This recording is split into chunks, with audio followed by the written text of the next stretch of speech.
네, 안녕하세요. 여러분들 시험 치느라고 이제 고생 많으셨습니다. 자, 2021년 지방직 9급 행정법 총론 해설 강의를 시작하겠습니다. 이 강의를 들으신 분들은 오히려 이제 시험 보신 분들은 많이 안 들으실 것 같아요. 너무 이제 쉽고 또 대부분 이제 잘 봤을 거라고 생각이 되기 때문에.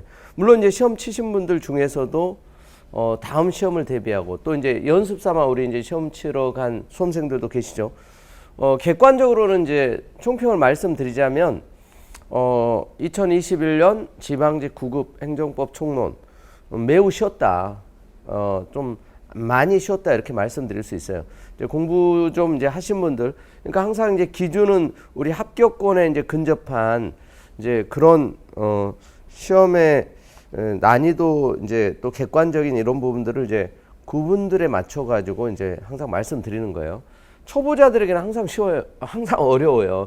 그러니까 이제 일반적으로는 쉽다고 하더라도 처음 아직 공부가 안 된 분들에게는 당연히 어렵죠. 근데 이제 공부가 되신 분들을 대상으로 했었을 때는 너무너무 쉬운 문제다. 그리고 이제 변별력을 갖출 만한 문제가 거의 없었다. 이제 약간 이제 한 문제 정도, 그래서 이제 지문 판례 하나 이제 놓고서 고민할 수 있는 문제가 이제 한 문제 정도 있었고요. 대부분은 너무나 이제 명확하고 선명하게 딱딱 떨어질 수 있는, 혹시 약간은 좀 아리까리하는 지문이 있어도 이제 소거하는 방식으로 하다 보면 그냥 하나밖에 이제 남는 게 없는 그런 정도죠. 그런데 여러분 이제 다음 시험에서도, 내년 시험에서도 또 이후에 치러질 뭐 또 7급 우리 준비하는 수험생들도 이제 그 시험을 많이 응치를 하는데 7급 국가직이라든가 지방직에서는 당연히 이제 이렇게 출제되지 않죠. 그리고 올해 이제 실시됐던 이제 국가직 9급 문제도 상당히 고급스럽게 나름대로 이제 내용은 어렵지는 않았지만 이제 박스형 문제 또 사례형 문제, 요번 문제는 사례형 문제가 하나도 없었어요. 그리고 이제 최신 판례, 최신 법령이 거의 출제되지 않았어요. 이제 그래서 너무 이제 무난하게 원만하게 이제 출제하신 것이 아닌가. 또 다른 과목도 이제 워낙 수월하게 이제 출제됐다고 해서 지금 벌써 이제 걱정하시는 분들이 많죠. 진짜 한 문제 때문에 당락이 이제 좌우되는 이런 너무나 이제 점수 경쟁이 치열할 것 같다. 이제 누가 실수를 덜 했느냐, 이게 이제 합격을 좌우하는 변수가 될 것 같습니다. 자, 그런데 여러분들이 공부를 열심히 하고 이제 수험생들의 이제 수준들이 전반적으로 높아져서 그런 거지, 과거에 이제 평균적인 수준과 비교해 봤을 때는 조금 쉬운 거지 뭐 아주 그냥 널널한 문제들로 다 채워진 건 아니에요, 사실. 그만큼 이제 지금 평균적인 수험생들의 수준이 높아지고 또 이제 기출 문제들, 각종 시험에서 이제 법 과목이 차지하는 어떤 중요성, 또 공부 분량, 또 이제 수험생들의 여러 가지 이제 레벨업된 이런 것들도 다 영향을 복합적으로 끼쳤다고 할 수가 있겠습니다. 자, 일단 뭐 쉽게 정답이 보이는 문제긴 하지만 이렇게 쭉 하나씩 살펴보도록 하겠습니다. 그리고 이제 지금 처음 이제 시작하시는 분들, 그리고 아직 공부한 지 얼마 안 되신 분들은 이게 전형적인 스탠다드한 평균적인 수준의 이제 문제들이에요. 여기다가 이제 두세 문제, 서너 문제 조금 난이도를 높이면 훌륭한 어떤 이제 변별력까지 갖춘 문제라고 볼 수가 있습니다. 그래서 대부분의 문제는 여전히 이런 정도 난이도의 문제가 많이 출제가 돼요. 7급 시험에서도 한 10문제, 15문제 정도는 이런 문제를 이제 깔아주고, 그리고 거기다가 이제 조금 어려운 문제, 고난도 문제를 좀 섞어서, 그리고 이제 7급 같은 경우 당연히 이제 총론이 아니라 이제 강론도 출제되기 때문에 당연히 조금 더 이제 전반적으로 난이도가 높을 수밖에 없어요. 근데 9급 시험 준비하시는 분들은 올해 이제 4월 달에 있었던 국가직 9급 문제, 그 문제 유형 스타일, 그런 형태에다가 조금 내용이 더 레벨업 되는 난이도가 좀 상승하는 스타일로 내년에 이제 출제할 거다, 이렇게 이제 대비하시면 될 것 같습니다. 자, 1번 문제부터 한번 보겠습니다. 자, 이제 행정법 법원의 효력에 대한 설명으로 옳지 않은 거. 항상 1번 문제는 이제 뭐 작년, 재작년 계속해서 이제 법원에 관한 거, 그리고 이제 일반 원칙에 관한 거, 이런 문제부터 이제 시작을 하고 있는 걸 볼 수가 있어요. 자, 이 부분은 법령 등 공포에 관한 법률, 이제 법령 문제인데 어렵지 않은 수준이에요. 4번이 이제 작년에 이제 개정이 돼가지고 요게 여러분 이제 나올 수 있다. 그래서 작년부터 이제 좀 체크를 했던 것 중에 하나죠. 이제 종이관보, 전자관보. 예전에는 이제 종이관보가 이제 전자관보보다 우선적 효력을 가졌어요. 그런데 이제 지금 인터넷, 중시되는 시대가 되면서 이게 같은 효력으로 바뀌었단 말이에요. 법이 개정됐죠. 이게 이제 한번 나올 만한 게 이제 출제가 된 겁니다. 그래서 이제 1번, 2번, 3번 이제 조문 그대로고요. 기본적인 내용이고 그다음에 4번 이 종이간보, 전자간보 동일한 효력입니다. 자, 이게 이제 틀린 거고요. 충분히 이제 좀 예상 가능했던 문제고요. 그다음에 2번 문제. 자, 행정행위 이제 취소와 철회에 대한 설명으로 이제 옳지 않은 거. 자, 여기도 이제 취소, 철회 이제 전형적인 이제 문제라고 할 수 있습니다. 자, 그래서 1번에 이제 과세관청은 과세처분의 취소를 다시 취소함으로써 이미 효력을 상실한 과세처분을 소생시킬 수 있다 그랬는데 여러분 이제 침익적 처분에 대한 취소의 취소. 그래서 이제 이 원처분 소생시킬 수가 없습니다. 굉장히 이것도 이제 기출 문제로 많이 나왔던 거죠. 과세처분을 취소. 이게 이제 효력이 소멸되는데 취소의 취소. 그렇게 하면 이제 취소되었던 과세처분이 되살아나느냐? 자, 자동적으로 되살아나지 않습니다. 아시겠죠? 다시 절차를 밟아서 새롭게 과세처분을 할 수는 있어도 취소되었던 과세처분이 소생될 수는 없다는 거예요. 만약에 근데 이제 유리한 그런 수익적 처분이라면 그래서 이제 취소의 취소를 통해서 되살아날 수 있어요. 그 사이에 제3자의 이제 이익을 침해할 수 있는 특별한 사정이 없는 한. 아시겠죠? 자, 그 다음에 이제 3번 문제를 보도록 하겠습니다. 자, 이 부관에 대한 문제. 여기도 이제 아주 기본적인 판례가 나온 거죠. 자, 처분에 재량이 없는 경우에는 법률의 근거가 있는 경우에 여러분 이제 보통 기속행위죠. 그러니까 재량이 없는 경우는 법률의 근거가 있는 경우에 이제 부관을 붙일 수 있죠. 그리고 이제 이 부분들이 이제 행정기본법에 이제 명문화됐다는 거죠. 그래서 원래 이제 재량행위는 법의 근거가 없어도 부관을 붙일 수 있고 재량이 없는 경우에도 이제 법률의 근거가 있으면 부관을 붙일 수 있어요. 보통 기속행위. 자, 그다음에 2번에 부담이 처분 당시 법령을 기준으로 적법하다면 처분 후 부담의 전제가 된 주된 처분의 근거 법령이 개정됨으로써 행정청이 더 이상 부관을 붙일 수 없게 되었다 하더라도 곧바로 그 효력이 소멸하게 되는 것은 아니다. 자, 맞죠? 이제 우리 이제 송유관 매설 사건 워낙 많이 출제되는 또 판례죠. 3번 처분과 실제적 관련성이 없어 부관으로 붙일 수 없는 부담이라도 사법상 계약의 형식으로 처분의 상대방에게 부과할 수 있다. 자, 이건 이제 골프장 사업계획 승인 사건 또 유명한 판례죠. 이거 안 되죠. 실제적 관련성이 없어 부관으로 붙일 수 없는 부담. 그걸 이제 사법상 계약의 형식으로도 안 된다는 거예요. 그러니까 실제적 관련성이 없는 부관을 붙이는 거 이게 이제 부당결부금지원칙에 반할 수 있죠. 그래서 이제 이 골프장 사업 계획을 승인하면서 이 자체에 뭔가 이제 부담을 붙이는 거 아무 관련 없는 이제 부담을 붙일 수 없으니 순수한 것처럼 사법상 이제 계약의 형식으로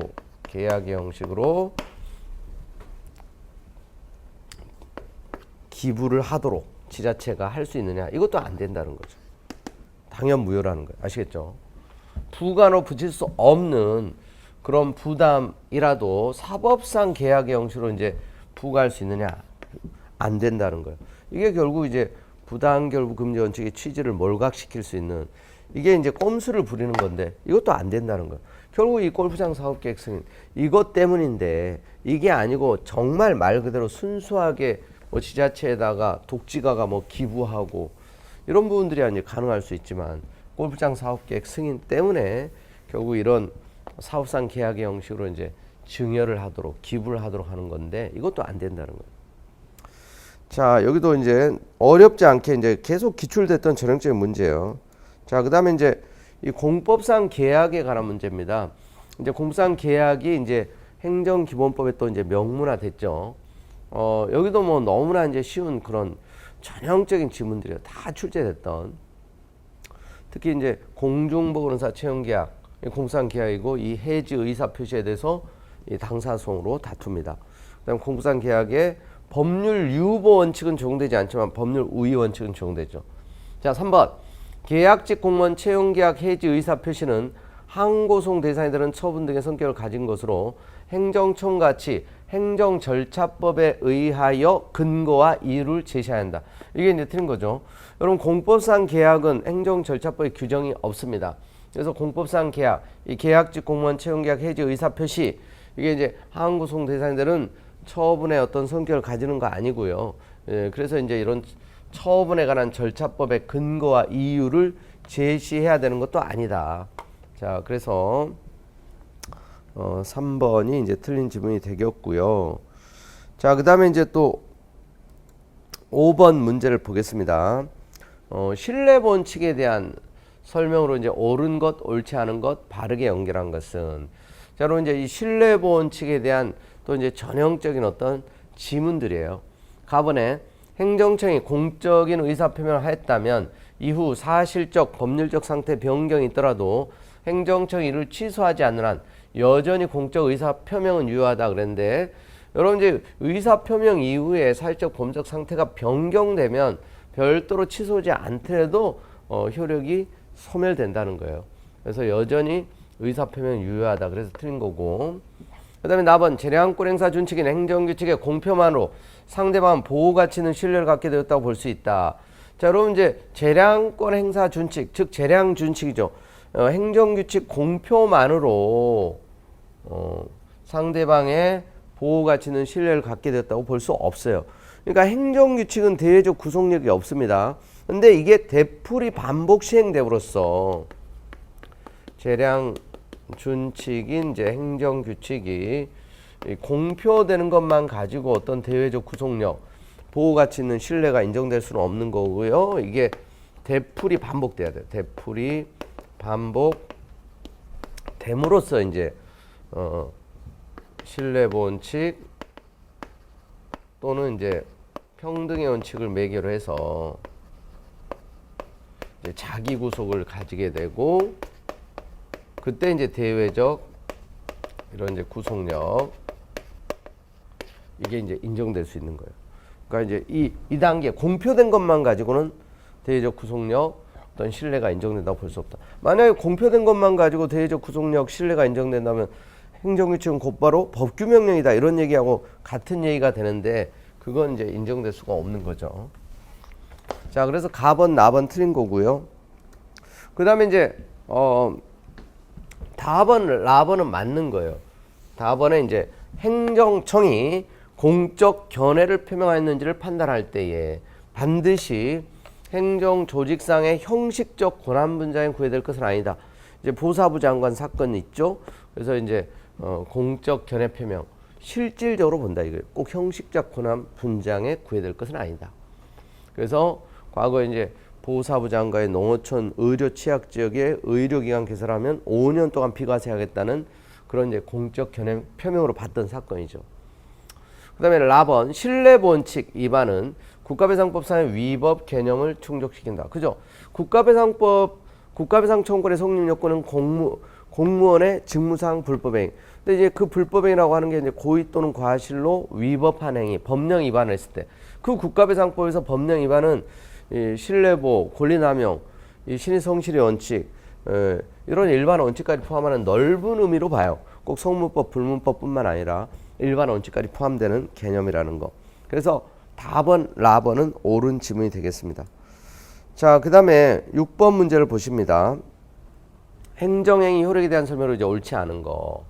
자, 여기도 그래서 이제 불가쟁력, 불가변력에 관한 이제 아주 기본적인 문제를 출제를 한 거예요. 자, 1번은 이제 행정청이 행정처분 아무리 위법하다 해도 그 하자가 중대하고 명백하여 당연무효라고 보여야 할 사유가 있는 경우를 제외하고는 아무도 그 하자를 이유로 무단히 효과를 부정하지 못한다. 그러니까 당연무효가 아닌 한 효력을 무단히 부정하지 못하는 거예요. 이게 공정력이죠, 공정력. 그 다음에 이번에 민사소송에 있어서 어느 행정처분의 당연무효 여부가 성결 문제로 되는 때 이를 판단하는 당연무효임을 전제로 판결할 수 있고, 반드시 행정소송 등의 절차에 의해서 그 취소나 무효 확인을 받아야 하는 것은 아니다. 자, 맞고요. 무효 여부가 성결 문제가 됐을 때는 그냥 무효라는 걸 전제로 민사법원이 판단할 수 있어요. 취소 사유, 취소 여부가 성결 문제가 됐을 때는 이제 취소되기 전까지는 효력을 부정할 수는 없지만, 그 다음에 3번 불가증력이 발생한 행정으로 손해를 입은 국민은 국가배상 청구를 할 수 있다. 자, 불가증력이 발생했다는 것은 취소송을 제기할 수 없는 거지 국가배상 소송을 제기하는 건 별개의 문제입니다. 자, 맞고요. 4번 행정의 불가변력은 당해 행정에 대해서만 인정되는 것이 아니고 동종의 행정이라면 그 대상을 달리하더라도 인정된다. 이게 이제 틀린 거죠. 동종의 행정에 대해서만 인정되는 거예요. 그 대상을 달리하는 행정행위에 대해서까지 불가변력이 인정되지 않죠. 불가변력, 불가쟁력, 이 공정례에 관한 이제 기본 문제가 되겠습니다. 자, 그다음에 이제 7번 문제를 봅니다. 행정입법에 대한 설명으로 옳은 것은 자, 1번 법규 명령이 위임의 근거가 없어 무효였더라도 나중에 이제 법 개정으로 위임의 근거가 부여되면 법규 명령 제정 당시로 소급하여 유효한 법규 명령이 된다. 자, 소급하여 유효한 법규 명령이 되는 게 아니라 그때부터입니다. 그때부터. 이건 이제 항상 많이 출제됐던 지문이 되겠습니다. 그 다음에 2번 법률 시행령 내용이 모법 조항의 취지에 근거를 구체하게 한 것인 때에는 모법에 직접 위임하는 규정을 두지 않았더라도 이를 무효라고 볼 수 없다. 자, 맞습니다. 꼭 직접 모법에 위임하는 규정 또 하위 규범에서 모법 몇 조 몇 항으로부터 위임받았다 이런 걸 밝히지 않아도 돼요. 그래서 이제 모법 조항의 취지에 이제 근거해서 구체화하기 위한 것이라면 무효라고 보지 않습니다. 그다음에 3번 대통령령의 입법 부작에 대한 국가배상 책임이 인정되지 않는다. 틀렸죠. 여러분 이제 군법무관 보수에 대해서 법관 검사의 이해에 준하여 지급하되 대통령령으로 정해라. 그 행정입법 부작위가 위헌결정 내려진 사건 아시죠? 그게 이제 행정입법 부작위가 부작위 위법 확인 소송의 대상은 아닙니다. 행정입법 부작위 이게 이제 항고 소송으로서 이 부작위 위법 확인 소송으로 다툴 수는 없어요. 그런데 이게 이제 어떻게 다투어지냐면 이제 헌법소원이죠. 헌법소원 심판으로 이제 행정입법 부작위는 이것도 굉장히 많이 기출되는 쟁점이죠. 그 대신 이제 이 행정입법 부작위로 이제 손해가 발생하면 이 국가배상 소송이 가능해요. 국가배상. 그래서 실제로 군법무관들이 행정입법 부작위, 군법무관 보수에 대해서 법관 검사의 이해에 준하여 지급하되 대통령령으로 정한다. 근데 대통령령이 제정되지 않았어요. 먼저 그래서 이게 헌법소원으로 다퉈진 겁니다. 그리고 나서 이제 이 국가배상 소송을 제기했죠. 국가배상. 행정입법 부작위로 재산상 손해를 입었다. 이게 이제 인정이 된 거죠. 국가배상 책임이 인정되는데 안 된다 그래서 틀렸어요. 그 다음에 4번 법규 명령의 위임 근거가 되는 법률에 대해서 위헌 결정이 선고되더라도 그 위임에 근거하여 제정된 법규 명령은 별도의 폐지가 있어야 효력을 상실한다. 아니죠. 이 모법, 그 위임에 근거되는 법률이 모법이에요. 모법이 위헌 결정이 내려졌다. 모법이 폐지되면 거기에 근거한 법규 명령은 자동으로 효력이 상실됩니다. 이 법률에서 지금 이렇게 이제 위임을 받았다. 위임 명령이건 그건 집행 명령이건 마찬가지예요. 모법이 위헌 결정이 내려진다, 폐지된다. 그럼 얘들도 이제 다 자동으로 실효가 되는 겁니다. 그게 이제 종속성이에요, 종속성. 자, 그 다음에 이제 8번 문제를 보도록 하겠습니다. 자, 신고에 대한 설명으로 옳은 거. 자, 이제 신고, 자체 완성적 신고, 즉 수리를 요하지 않는 신고, 수리를 요하는 신고. 굉장히 이제 출제 빈도가 높은 또 파트죠. 1번에 국관광진흥법에 의한 지위승계 신고를 수리하는 허가관청의 행위는 사실적 행위에 불과하여 항고소송 대상이 되지 않는다. 자, 여러분 이제 지위승계 신고 수리 당연히 이제 처분입니다. 그래서 종전 영업자에게는 침익적인 거고 새로운 이제 양수인에게는 수익적 행정행위가 되는 거고 허가관청의 행위는 그래서 행정소송의 대상이 되는 처분이라는 거 역시 틀린 거고요.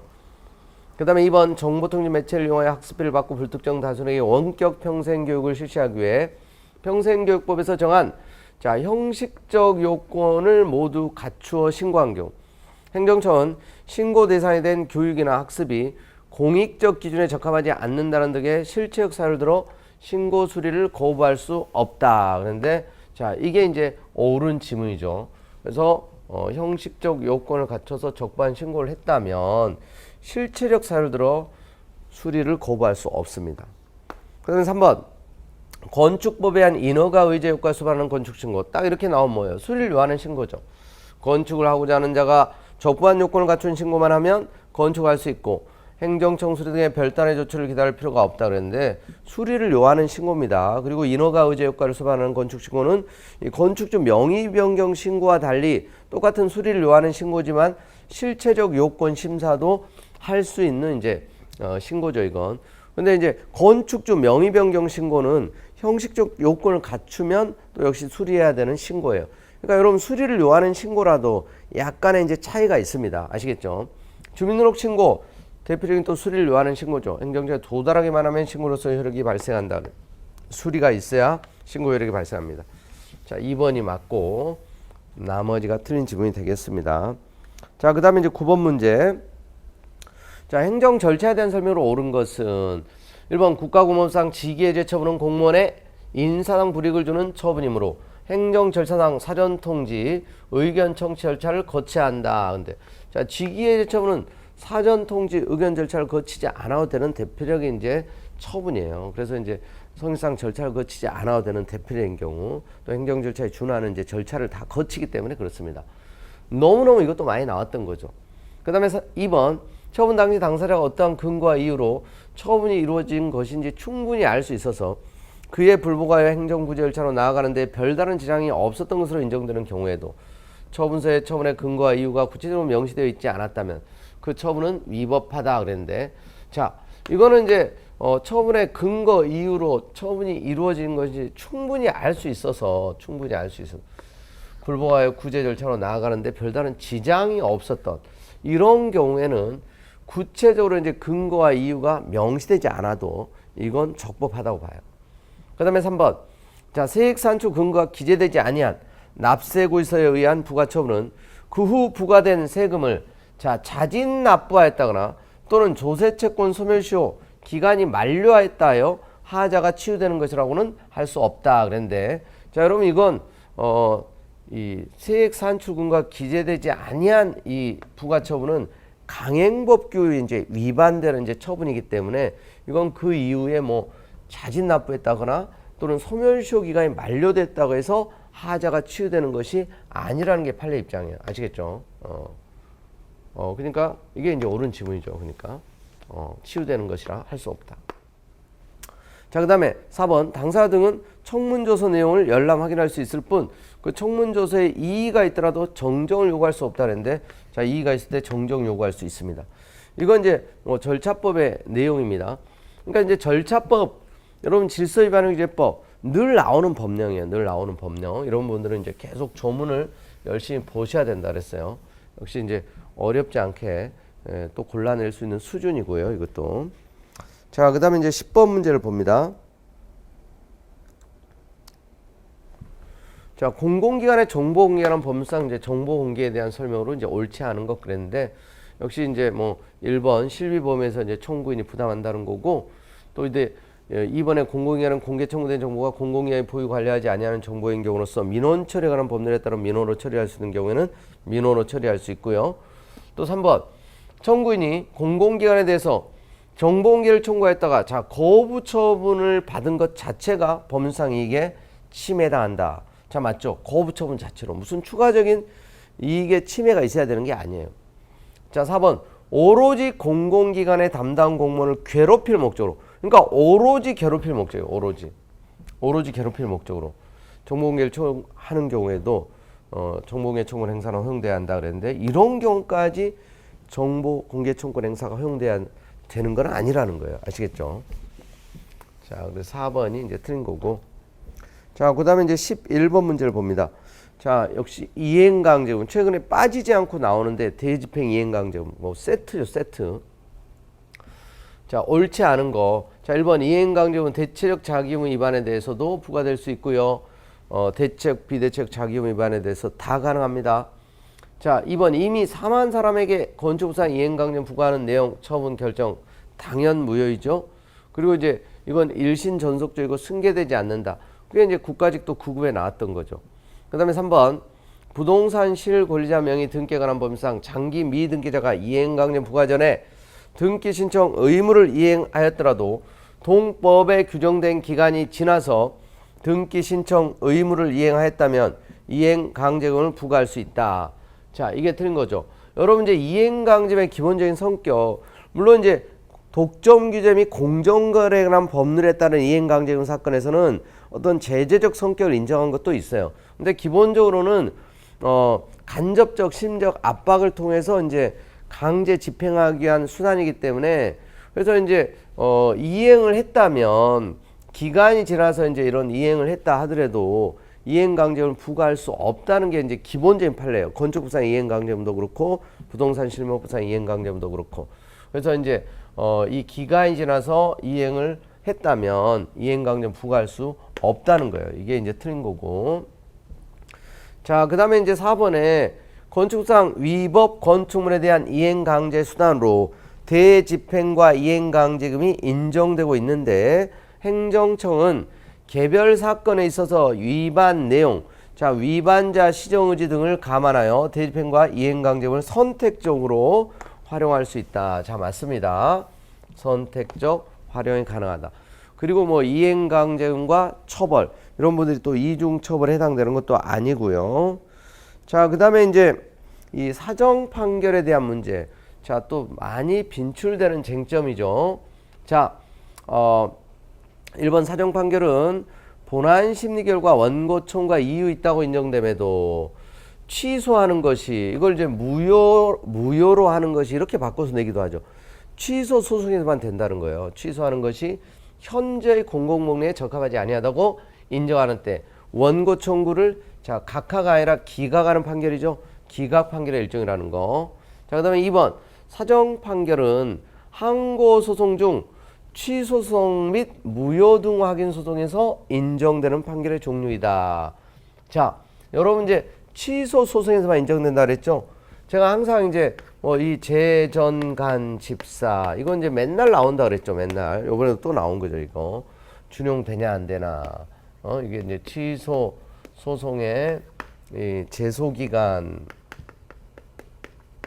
전치주의, 간접강제, 그다음에 집행정지, 또 사정판결, 그죠?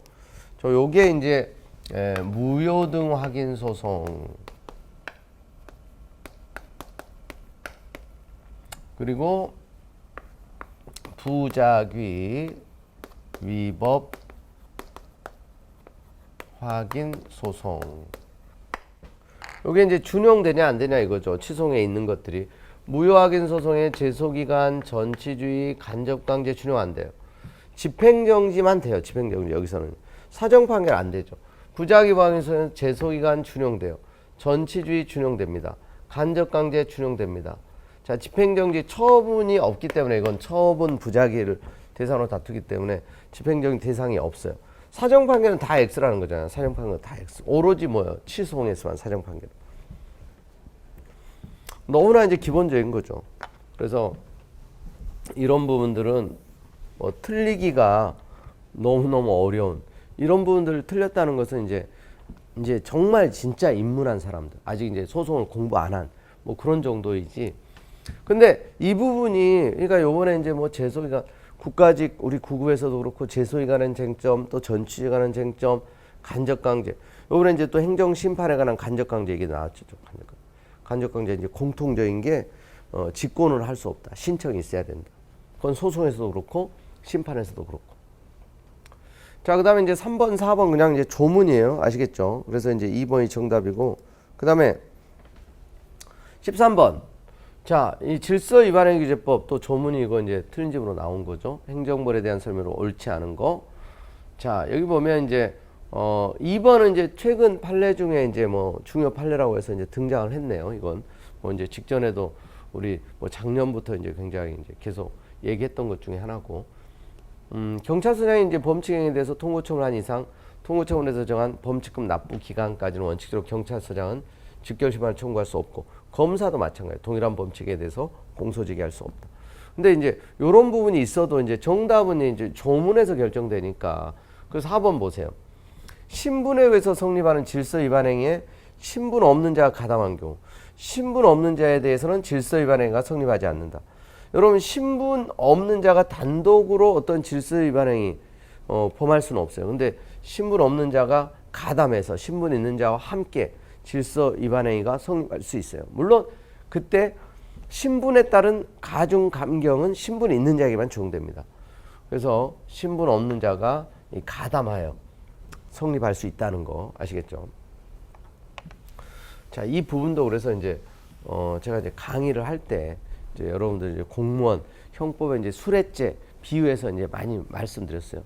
여러분, 이제 공무원이 아닌 사람들은 수뢰죄를 범할 수가 없어요. 그게 신분범이라 공무원만이 수뢰죄를 범할 수 있는데, 근데 공무원 아닌 친구가 함께 공범이 될 수 있다 이거죠. 이게 똑같은 이치라 그랬어요. 신분 없는 자가 신분이 있어야 성립하는 질서 위반 행위를 단독으로 범할 수는 없어요. 근데 함께 가담해 가지고 공범의 형태로 이렇게 이제 질서 위반 행위가 성립할 수는 있다는 거죠. 근데 신분에 따른 가중 감경은 신분 있는 자에게만 적용된다 이거죠. 자, 그다음에 이제 14번 문제. 자, 여기 이제 대집행에 관한 거 역시 굉장히 자주 출제되는 거죠. 1번 도시공원시설 점유자의 퇴거, 명도 의무는 대집행법에 의한 대집행 대상이 아니다. 그죠? 이건 성질상 대체적 자기 의무가 아니에요. 이건 직접 강제를 해야 되는 거예요.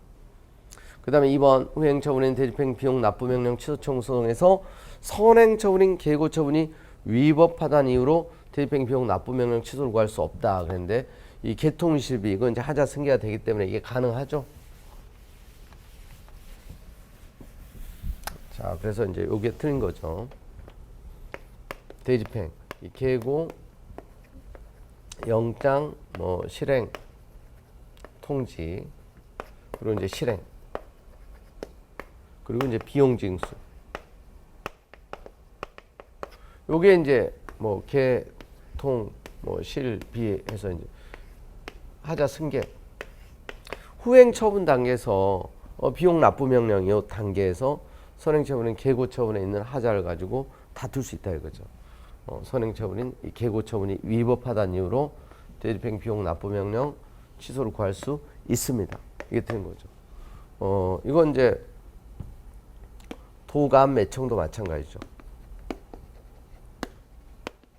독촉, 압류, 매각, 청산, 체납 처분 절차. 근데 이제 주의할 거는 뭐 철거 명령. 뭐가 이제 건축물 철거 명령의 하자가 대집행 단계에서 이렇게 승계되는 건 아니죠. 물론 이제 당연 무효이면 언제든지 다툴 수 있지만 보통 이제 취소 사유일 때 논의를 하는 거예요. 여기도 이제 어떤 과세 처분의 하자. 이게 이제 승계되지는 않는다. 근데 독촉, 압류, 매각, 청산. 요 이제 체납 처분 절차에서는 승계가 된다 이거죠. 과세 처분의 취소사유, 철거 명령의 취소사유를 가지고 개통 시비 단계에서, 과세 처분의 취소사유를 가지고 도감 매청 단계에서 승계되지는 않는다. 근데 이 개통 실비, 도감 매청끼리는 승계가 된다. 이제 거기에 대한 문제예요. 자, 뭐 어렵진 않은 거고요.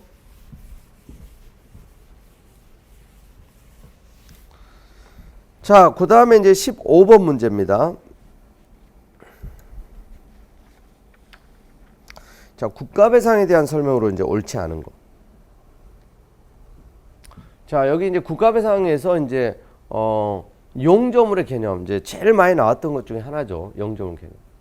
3번 보면 이제 공공용조물은 지방자치단체가 소유권, 임차권, 그 밖의 권한에게서 관리하고 있는 경우는 포함하지만 사실상 관리하고 있는 경우는 포함하지 않는다. 사실상 관리하고 있는 경우도 포함된다.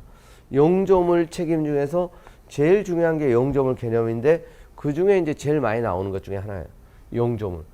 그래서 꼭 국가의 어떤 정당한 권한에 기한 공물일 필요가 없다. 그래서 사유 곡물도 이 도로 이제 사유지인데 불법적으로 정당 권한에 의하지 않고 편입이 돼가지고 도로가 만들어졌는데 이게 이제 사유 곡물이라는 개념이 그래서 가능하다. 사유 곡물. 이제 도로법상 이제 도로가 만들어지면 그 소유자라도 도로 폐지 청구를 할 수 없다. 그래서 여기에서 어떤 이제 하자가 있어서 사고가 나면 그것도 영조물 책임이에요. 영조물 책임. 그러니까 사실상 관리하고 있는 경우도 꼭 국가의 소유물일 필요가 없다는 거죠. 이게 이제 뭐 가장 이제 많이 나오는. 그리고 1번 이제 국가배상법 6조와 관련되는 거예요. 설치 관리를 맡은 자, 비용 부담자 동일하지 않을 때 비용 부담하는 자도 손해배상해야 되고 2번은 이제 작년에도 이제 7급 시험에 나왔던 건데 이건 이제 판례에서 많이 문제가 되는 건데 잘 알아두셔야 된다 그랬어요. 배상 책임에 있어서 국가는 직무상 의무 위반과 피해자가 입은 손해사의 상당 인과관계가 인정돼야 되는데 이 인정되는 범위 내에서 배상 책임. 근데 이 상당 인과관계 인정되기 위해서는 공무원에 부과된 직무상 의무 내용이 전적으로는 아니어도 이제 부수적으로라도 사회 구성원 개인의 안전과 이익을 보호하기 위해서 설정된 것이어야 돼요. 그래서 순전히 뭐 공공의 이익 또 이제 내부 질서 유지만을 목적으로 만들어진 법을 위반했다. 그러니까 전적으로는 아니더라도 부수로라도 사회 구성원 개인의 어떤 안전, 이익, 어떤 사익을 보호하기 위한 그런 목적이 없다면 그게 이제 인과관계가 인정되지 않을 수 있어요. 그래서 요 개념이 중요하다. 자주 나온다 그랬죠. 그리고 이제 4번에 공무원 개인이 고의 또는 중과실 있는 경우에 불법에 관한 손해배상 책임을 진다고 할 것이지만 경과실에 기한 경우에는 손해배상 책임을 부담하지 않아요. 외부적 책임, 내부적 구상 책임을 지지 않습니다. 고의 또는 중과실 아시겠죠? 자, 그 다음에 16번. 자, 집행정지. 이 집행정지는 올해 특별히 출제 가능성이 높다고 계속 말씀드렸어요. 집행정지. 왜냐하면 이제 광화문 집회 그래서 금리 통과하면 집행정지 신청을 하고 또 검찰총장 법무장관 갈등 대립 과정에서도 또 이제 정직 2개월에 대해서 소송 제기하고 집행정지. 그러니까 집행정지가 계속 이슈가 돼서 중요하다고 말씀을 드렸어요. 자, 여기 보면 2번 보세요. 근데 거부처분 하면 항상 이거 생각하라 그랬죠. 거부처분. 사전통지 대상이 아니고 이건 기계적으로 나와야 된다 그랬어요. 집행정지 대상이 아니다. 이거죠 지금. 이번에 거부처분의 효력정지. 거부처분이다. 거부처분. 거부처분에 대한 집행정지, 효력정지.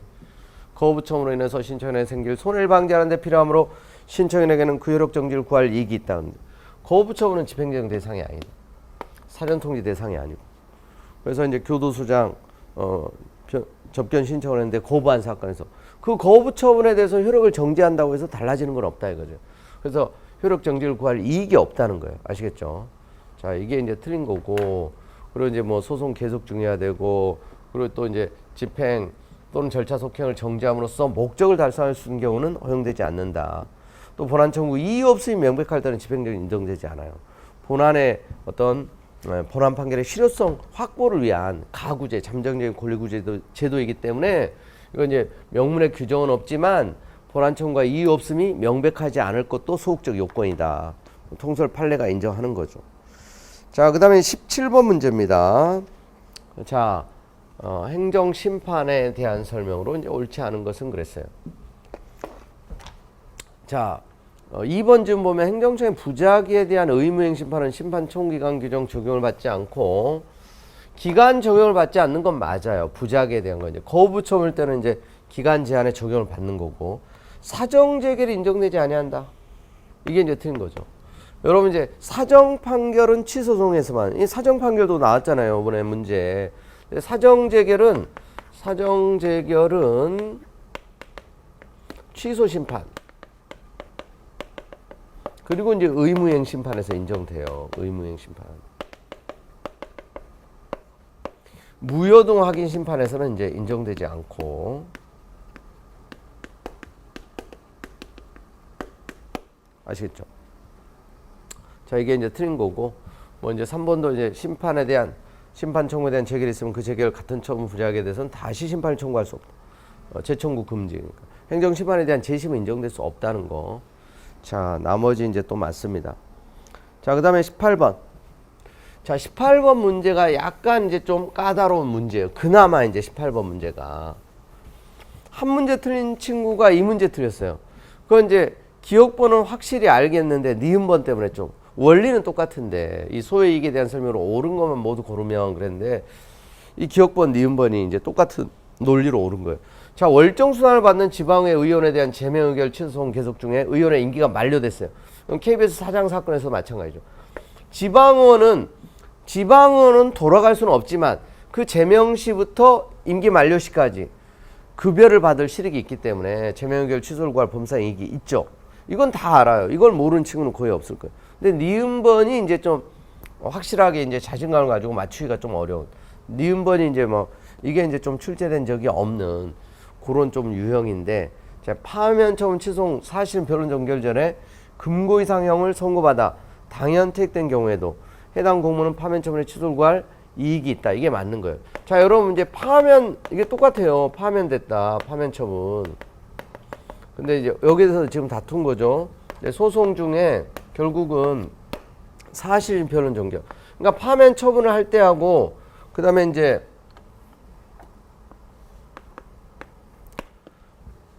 자, 변론 종결 전인데 금고 이상형의 선고를 받았어요.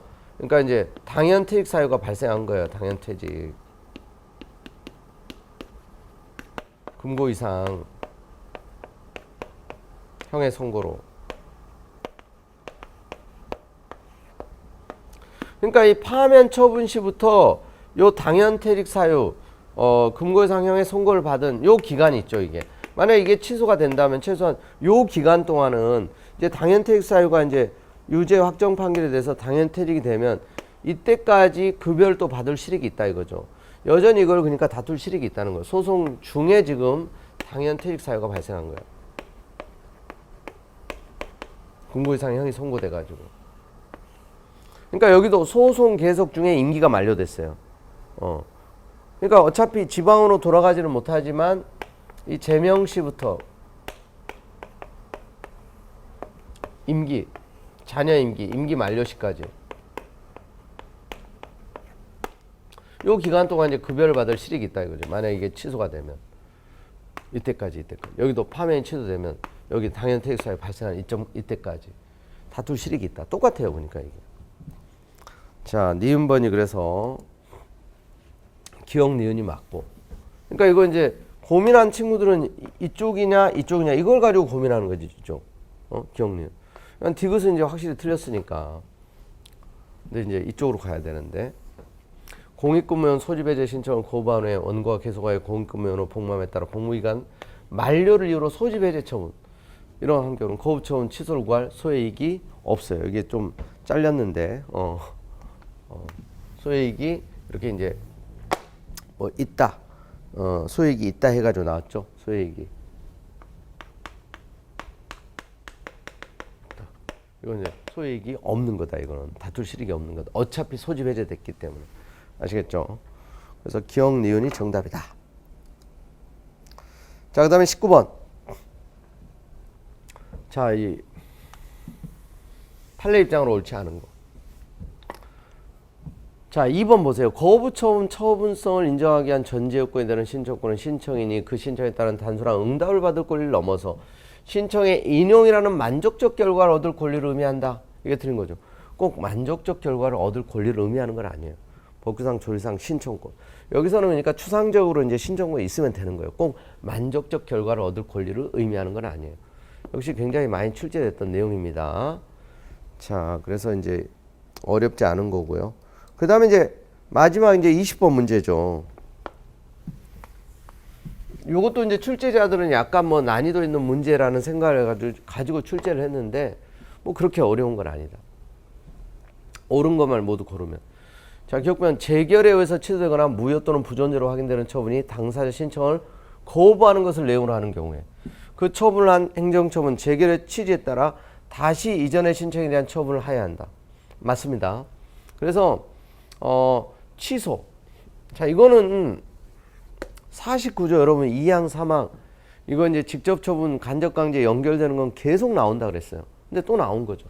재결에서 취소되거나 무효 또는 부존재로 확인되는 처분이 당사 신청을 거부하는 것을 내용으로 하는 경우, 이게 49조 2항이에요. 행정심판법. 그 처분한 행정처분 재결의 취지에 따라 다시 이전의 신청에 대한 처분을 해야 한다. 근데 안 하면 어떻게 돼요? 이건 직접 처분 안 되고 이제 간접 강제죠. 자, 맞고. 니번 재결의 기속력은 인용 재결의 경우에만 인정되고 기각 재결에서는 인정되지 않는다. 그쵸? 이거 뭐 취소소송에서 기속력도 마찬가지.